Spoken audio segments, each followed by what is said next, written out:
So, coming to the temples bit, that's again a burning Mm, issue. Quite a bit of right. discussion is happening, which is related to, again, in some ways, decolonization, if I can say. Right. What is this about the Places of Worship Act? There's quite a bit of news around kind of a push for scrapping that. What is happening there? What are you saying? You know, for those who don't know, the Places of Worship Act, in my opinion, is the single most regressive and humiliating piece of legislation for any Hindu. Hmm. It is a slap on the face of every self respecting Hindu. What it says is that, yes, there have been historical injustices done to you. Yes, by all accounts, thousands of temples were destroyed, and there are Muslim invaders who are owning this up very proudly in their own autobiographies. So it's not anyone's guess. You read the Tazuke Baburi, you read the N.A. Akbari, they are saying with proper farmans that yes, we've destroyed this temple. But you Hindus are not even going to get a legal recourse to correct this historical injustice. Why? Because we are going to pass the Places of Worship Act, which says that whatever be the character of a place on 15th August 1947, Hmm. it will be retained. Now, how grossly unfair is this? First, it's a retrospective legislation introduced in 1991. Second, it is very vague. Third, how can you discriminate in this? So, I mean, this is something that needs to go now. Because if certain temples have to be reclaimed, like for example, we saw the Gyan Vapi episode, entire Gyan Vapi episode. Now, Gyan Vapi, the very word is Gyan Ka Kua, right? It's a Sanskrit word. There are Sanskrit Hmm. inscriptions. There is the shivling there. There is, I mean, it's ridiculous.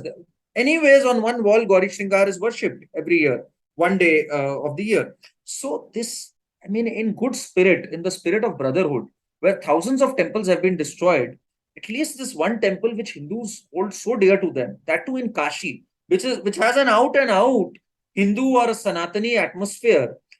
We can't do that if not if because of the Places of Worship Act. So I Hmm. think even with the Places of Worship Act, this can be reclaimed because this comes under the ancient monuments and archaeological sites. So there is a clause in Places of Worship Act Hmm. that this thing that the place will retain its original character does not apply to those structures which are under the ancient monuments and archaeological Hmm. sites.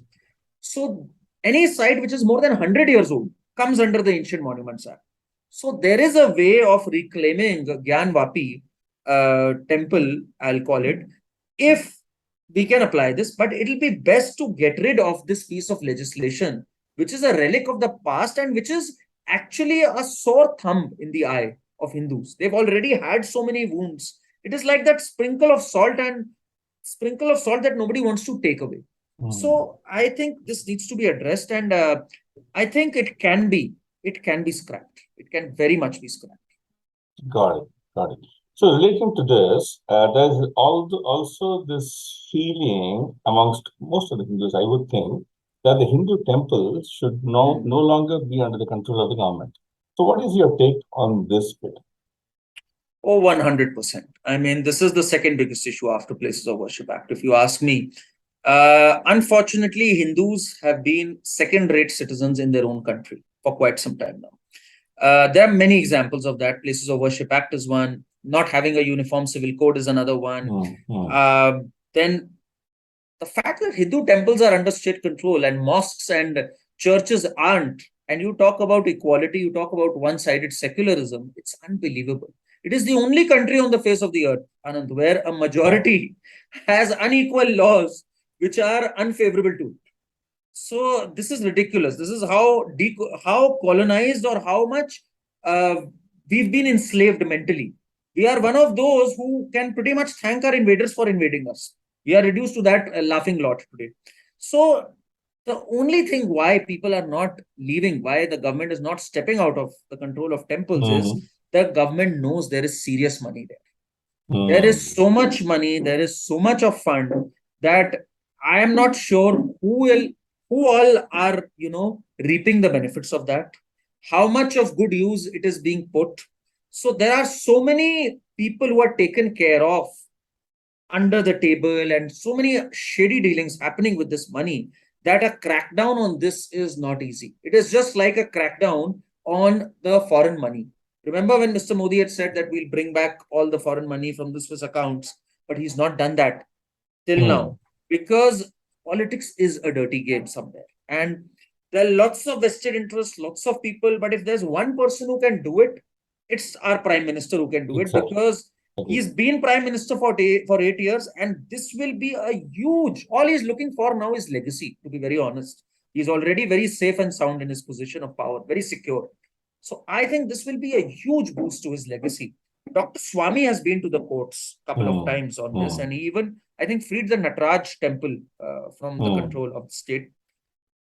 We must understand that temples are actually the lifeline of Hinduism. You know, these are not just temples. Back in the day, these temples used to be the seats of learning. They used to be cultural centers. They used to take care of our murtis, you know, pran pratishtha. Yeah. This requires constant renewal, constant consecration, the application of proper things. Otherwise, the murtis, the meditation centers, they lose their aura. Ours is a very scientific religion. When you read the Agami Shastras, I've been privileged to read some of it. So until and unless we don't have professionals running it and we dry it with funds, we'll choke our culture eventually. So this really needs serious addressal. And I have hopes from the Modi government that they'll address it in a big way sometime or the other.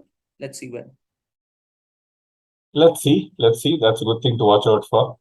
Sure. All right. That's about it for today's episode, Karan. But thank you so much. My pleasure. My pleasure. It was a great discussion and great to understand your perspectives. Thank you so much, Anand. You're doing a great job. Keep it up. Thank you so much. Take care.